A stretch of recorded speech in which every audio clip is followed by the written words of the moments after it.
Governadores, ministros e representantes da região da Amazônia e do Pantanal estiveram reunidos ontem em Brasília para tratar de medidas para combater os incêndios. Quem traz os detalhes para a gente direto de Brasília é o jornalista Marcelo Dias. Boa tarde, Marcelo. Boa tarde, Priscila. Boa tarde a você que nos assiste aqui no Mercado e Companhia. Olha, essa reunião foi até bem tarde ontem. Terminou por volta de umas 18h30, Priscila, e contou com 9 governadores. Estavam previstos 10, apenas 9 governadores. O presidente Lula, que foi quem organizou e pediu para que os governadores viessem até Brasília, não participou da reunião, alegando que tinham outros compromissos. Quem ficou no lugar dele para conduzir essa reunião foi o ministro da Casa Civil, o Rui Costa, que defendeu, Priscila, a reestruturação da Defesa Civil Nacional e dos estados, em conjunto com o trabalho dos municípios do Corpo de Bombeiros, no combate aos incêndios e aos desastres naturais. A gente sabe que a presença dos governadores aqui em Brasília foi importante, justamente porque isso partiu lá do STF. A gente sabe que o Flávio Dino foi quem solicitou também que os governadores pudessem participar desse processo diante das queimadas que vem acontecendo em todo o país. E diante disso também, Priscila, deu prazo de 10 dias para que os governadores possam se reunir e possam apresentar propostas de combate aos incêndios. O que aconteceu na reunião ontem, Priscila, é que muitos governadores saíram insatisfeitos, porque a proposta que foi apresentada pelo governo não foi aí em conjunto junto com as ideias que os governadores pretendem apresentar. Por conta disso, o STF deu prazo, então, até 10 dias para que os governadores possam, então, trazer uma proposta mais viável diante dos combates aos incêndios. Vamos ouvir o que o ministro da Casa Civil disse a respeito. Principalmente no caso de incêndio, que a diferença de tempo, de horas, faz muita diferença no resultado ou no estrago que você terá.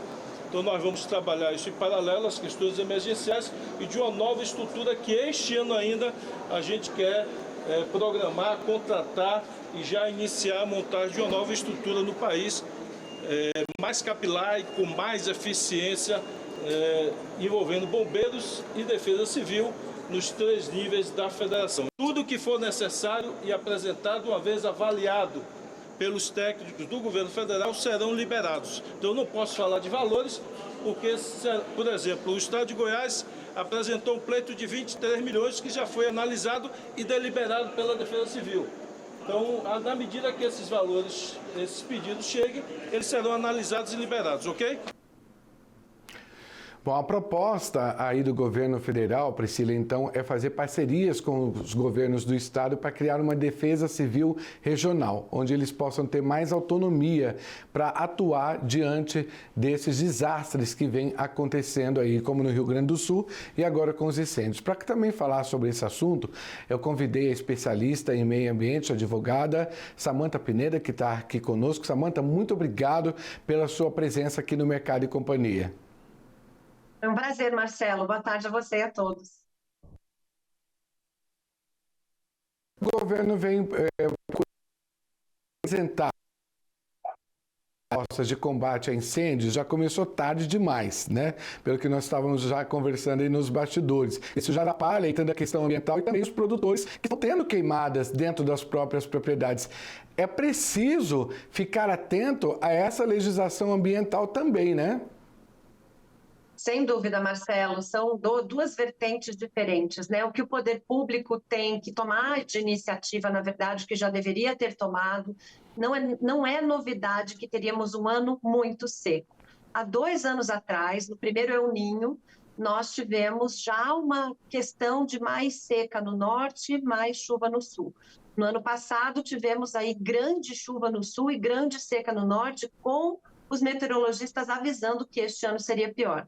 Então, o que esperávamos do governo eram questões de medidas preventivas, construção de represas, treinamento de pessoal, aumento do efetivo, tanto do Corpo de Bombeiros quanto dos órgãos ambientais, esse apoio aos estados. Isso aí deveria ter acontecido, essa reunião, ela deveria ter acontecido de uma forma de planejamento e não, literalmente, de apagar os incêndios.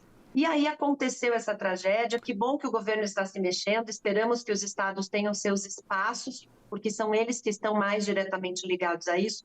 Mas o produtor rural, Marcelo, que tem aí o outro lado, está sofrendo prejuízos, perda de animais, perda de lavoura, perda das suas reservas legais, áreas de preservação. E o medo desses produtores são as sanções, as multas, e a gente precisa alertar aqui que isso pode vir em 3 vertentes, tanto multas dos órgãos ambientais, quanto processos de restauração das áreas que foram queimadas de vegetação nativas. Geralmente esse processo é pelo Ministério Público, ações civis públicas, e tem também processos crime. O Ministério Público, não só pela vegetação nativa que está queimando, mas também nas lavouras, tem entrado com processo crime por emissão de gases de efeito estufa. O que o produtor precisa fazer? Primeiro, documentar este fogo. Onde começou, que dia foi, o que queimou dentro da sua propriedade, como foi combatido isso, pegar essa documentação, tudo que ele puder fazer de foto, filme, com georreferenciamento, né? Tem aplicativos aí que você consegue tirar foto marcando a coordenada geográfica e fazer um boletim de ocorrência, porque se essas autuações vierem, o produtor precisa se defender. Para a gente entender um pouco mais também dessa questão que você estava falando, né, por parte do produtor rural, que tem que estar atento a essas documentações, o cadastro ambiental rural ajuda nesse sentido? Porque eu me lembro que eu fiz uma reportagem aqui, inclusive cobrando o governo federal, que os estados, eles são lentos em estar atualizando os cadastros ambientais rurais. É preciso estar atento também nessa questão? O cadastro ambiental rural, parece uma novela mexicana, né? A gente tem aí 12 anos de Código Florestal, pelo menos 10 de cadastro ambiental rural no ar, e não há, por parte dos estados, uma movimentação eficiente para analisar esses cadastros, corrigir o que precisar corrigir, etc. Mas a gente precisa também puxar a orelha aqui do produtor.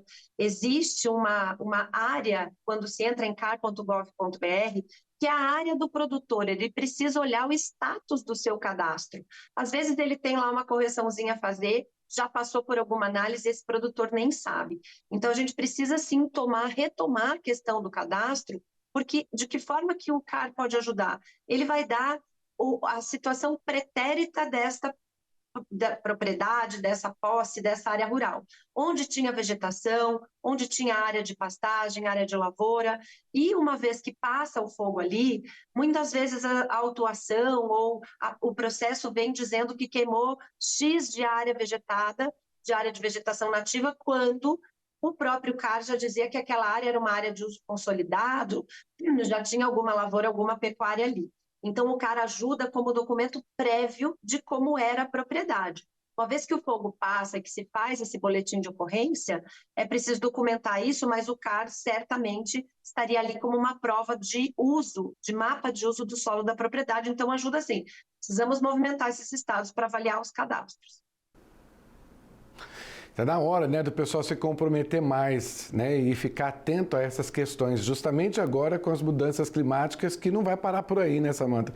A gente sabe que daqui para frente é o tema que está em vigor e o pessoal tem que ficar bem atento mesmo. Quero agradecer muito sua participação aqui conosco. Até uma próxima aqui. Eu que agradeço, Marcelo. Eu acho que é um espaço aí de utilidade pública, né? Boa tarde a você e a todos. Boa tarde, Priscila, com você em São Paulo.